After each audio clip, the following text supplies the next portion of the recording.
Hello student. आज हम accounting terms के बारे में और जो हमारी बची हुई हैं उनके बारे में पढ़ेंगे। जो है हमने 14 तक पार्ट नंबर 4 तक कर चुके हैं। अब आता है 50 नंबर पे परचेज़। परचेज़ का मतलब क्या होता है? The term purchase is use only for the purchase of goods in which the business deal, यानी कि बिजनेस भी हम जिन चीज़ों में बिजनेस करते हैं उनको हम गुड्स के अंदर जो है बाइफरकेट कर सकते हैं। जो गुड्स के अंदर ही जो है वो हम डीलिंग करते हैं। In case of manufacturing concern, goods means acquiring of raw material for the purpose of conversion into finish product and then sell, यानी कि जब हम किसी प्रोडक्ट को बनाते हैं तो हमारा बिजनेस जो है प्रोडक्ट बनाने का है, तो जो हम रॉ मटेरियल ख़रीदते हैं तो वो जब उसको ख़रीदा जाएगा तो जो टर्म यूज होगी वो परचेज वर्ड यूज होगी। उसके बाद आता है परचेज रिटर्न। जब सामान परचेज किया जाता है तो वो अकॉर्डिंग टू क्वालिटी या जो है जो हमने सामान ख़रीदा है, गुड्स वगैरह ख़रीदी हैं, जो तो अगर वो सही नहीं होती है तो हम उनको वापस कर देते हैं। तो वहाँ पर जो टर्म्स यूज़ की जाती है वो की जाएगी परचेज रिटर्न। नेक्स्ट आता है सेल्स। परचेज का उल्टा हो जाएगा। जब हम सामान खरीदते थे, जब हमने सामान जो है कॉस्ट के बदले में लिया है तो वहाँ पर हमने परचेज वर्ड किया था। जब हम sales means transfers of ownership of goods और services to customer for a price, यानी कि हमने क्या किया है, जो भी गुड्स एंड सर्विसेज थी हमने उसको किसी दूसरे को दे दिया इन एक्सचेंज ऑफ मनी, यानी कि प्राइस के बदले में। जैसे इसने एग्जांपल लिया है, तरुण ने कंप्यूटर बेच दिया वरुण को, तो वरुण के पास ओनरशिप चली जाएगी और वरुण तरुण को क्या दे देगा, पैसे दे देगा। तो ये जो है सेल्स के अंदर जो है गुड्स ट्रांसफ़र की जाती है इन एक्सचेंज ऑफ मनी, मुद्रा के बदले में, मनी के बदले में जो है गुड्स और सर्विसेज किसी दूसरे को दी जाती हैं। सेल्स रिटर्न का मतलब है कि जो हमने सामान बेच दिया है, क्या पता वो अगले को जो है वो पसंद ना आए तो वो वापस कर देता है, तो उस सिचुएशंस में जो टर्म्स यूज़ की जाती है वो किया जाता है सेल्स रिटर्न। उसके बाद आता है स्टॉक और stock in trade. The term stock include the value of those goods which are purchased for reselling and which are lying unsold at the end of accounting period, यानी कि हमने जो सामान बेचने के लिए ही ख़रीदा था लेकिन अभी बिका नहीं है, बल्कि जो है स्टॉक के अंदर या वेयर हाउस के अंदर रखा हुआ है, तो उसके लिए जो हम वर्ड यूज़ करते हैं वो है स्टॉक इन ट्रेड। ये दो तरह का होता है, opening stock and closing stock. Opening stock जो है value of goods lying unsold at the beginning of the year, जब साल के शुरू में जो भी सामान बचा हुआ है वो ओपनिंग स्टॉक के अंदर आता है, और जब पूरे साल हमने सामान बेच दिया और लास्ट में जो सामान बिना बिका रह जाता है, अनसोल्ड जो गुड्स हैं, उसके लिए हम जो है क्लोजिंग स्टॉक वर्ड जो है वो यूज़ करते हैं। उसके बाद आता है inventory. In case of a manufacturer there can be opening and closing inventory of 4 type, 4 तरह की जो है ये हो सकती है inventory. Inventory of raw material, work in progress, finish goods और स्टॉक इन ट्रेड। देखो raw material, inventory of raw material का मतलब क्या होता है, वो मटेरियल जो फर्स्ट टाइम यूज हुआ है, यानी कि अब तक जो है वो अनयूज्ड मटेरियल था। It includes inventory of raw material purchase for using them in the product manufacture but still lying unused. जैसे जो कॉटन है, क्लॉथ मिल के लिए जाएगी तो जो कॉटन है उसके लिए रॉ मटेरियल होगा।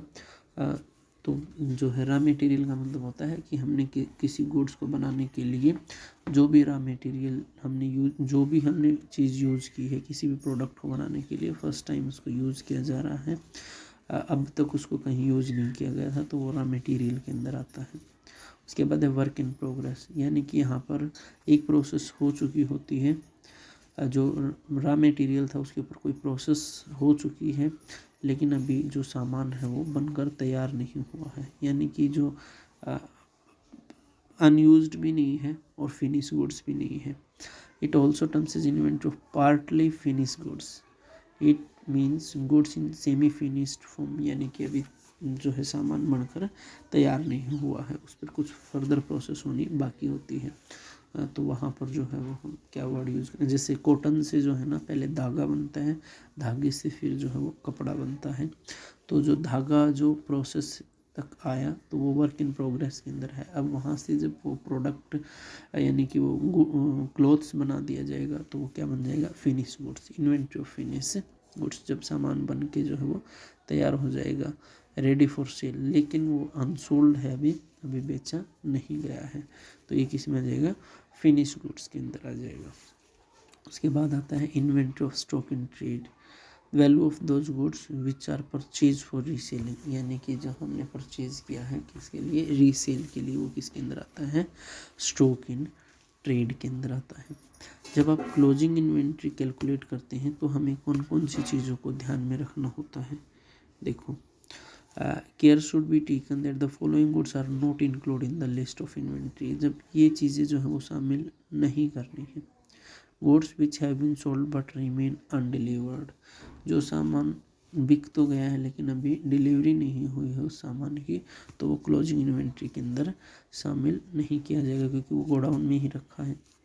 Goods purchase and received but which have not been record in the purchase book, yes, purchase book के अंदर भी अगर कोई सामान नहीं अभी हमने नोट किया है, अभी रिकॉर्ड नहीं किया है परचेज बुक में, तो भी क्लोजिंग इन्वेंट्री को कैलकुलेट करते टाइम उस सामान को शामिल नहीं किया जाएगा। मान लीजिए सामान जो है हमने किसी वेंडर से ख़रीद तो लिया है, लेकिन हमने क्या करा, परचेज बुक में उसको नहीं लिखा है, तो वो भी क्लोजिंग इन्वेंट्री के अंदर नहीं आएगा। गुड्स और ये चीज़ें जो है इन्वेंट्री के अंदर शामिल करनी है। Goods send to customer on sales और रिटर्न बेसिस, कई बार हम सामान इस शर्त पर बेच देते हैं कि अगले को पसंद आए तो रख ले, नहीं तो हमारा वापस कर दें।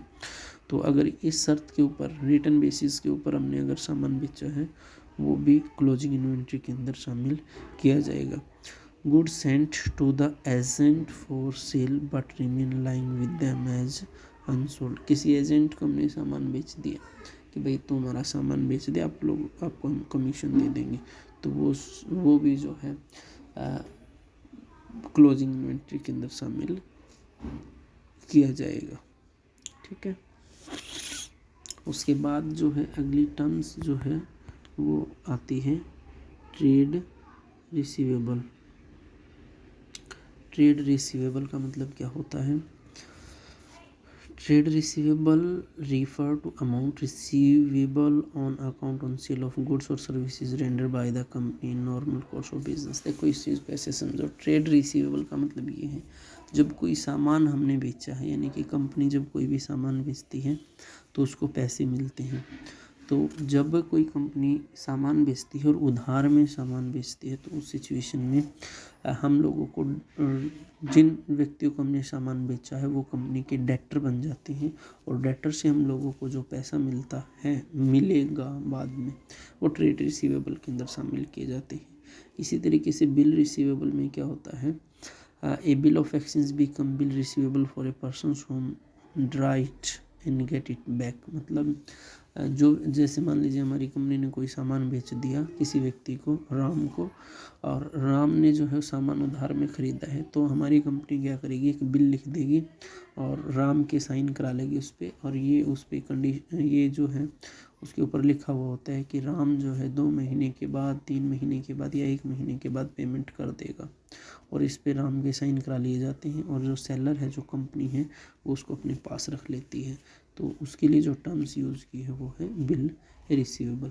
तो ट्रेड रिसीवेबल नाम से पता लग रहा है कि हम लोगों को जो पैसा मिलना बाकी है, तो जो उधार में सामान बेचा जाएगा उनसे जो पैसा हम लोगों को मिलेगा, चाहे वो डेटर्स के थ्रू मिले, चाहे वो बिल रिसीवेबल के बिल के थ्रू मिले, वो किसके अंदर आएगा, ट्रेड रिसीवेबल के अंदर आएगा। उसके बाद आता है ट्रेड पेएबल। ट्रेड पेएबल, जिस तरीके से हमने सामान बेचा था उस सिचुएशन में डेटर क्रिएट हुए थे, बिल रिसीवेबल जो है वो बन के तैयार हुआ था, उसी तरीके से ट्रेड पेएबल की सिचुएशन में जब कोई कंपनी, यानी कि हमारी कंपनी सामान खरीदती है, जब सामान खरीदती है तो हम भी जो है उधार में सामान खरीद लेते हैं, तो जो जिससे भी हमने सामान खरीदा है उसको हमें पैसे देने होते हैं, कंपनी को उसको पैसे देने होते हैं, तो वो जो जिस व्यक्ति को देने होते हैं, जो सप्लायर है, वो क्या बन जाता है, क्रेडिटर्स बन जाता है। और वो भी जब बिल लिखता है और हमसे साइन करा लेता है और अपने पास रख लेता है, तो जब हम लिखते थे तो वो बिल रिसीवेबल था, लेकिन जब जो सप्लायर है वो लिखेगा तो उस सिचुएशन में वो क्या बन जाएगा, बिल्स पेबल बन जाएगा।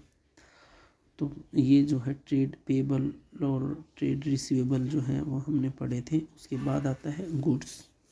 गुड्स का मतलब क्या है, एक बिजनेसमैन जो है जिन भी चीज़ों में डील करता है वो गुड्स के अंदर आता है। Goods include all those things which are purchase for resale on which term use for producing and the finish product which are also mean to be sold. मतलब क्या है कि एक व्यक्ति ने क्या किया है, परचेज़ किया है किसी भी चीज़ को, गुड्स, वो चीज़ें जो परचेज़ की हमने बेचने के लिए, वो गुड्स के अंदर शामिल होती हैं, वस्तुएं। ये जो है ये सबको पता होता है, इसको इतना बताने की ज़रूरत नहीं होती। कोस्ट, कोस्ट का मतलब ये लास्ट हम करेंगे आज की वीडियो में। कोस्ट का मतलब क्या होता है, cost can be terms as the amount of resources given up in exchange for some goods और सर्विसेज।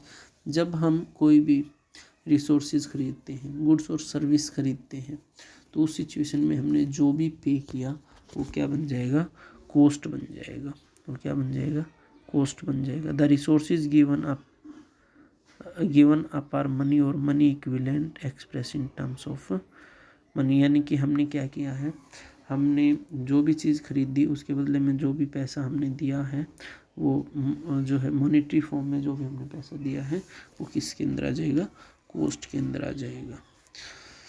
ठीक है बेटा, इस वीडियो में इतना ही। नेक्स्ट वीडियो में हम बाकी जो बची हुई टर्म्स हैं उनको भी करेंगे। Thank you, have a nice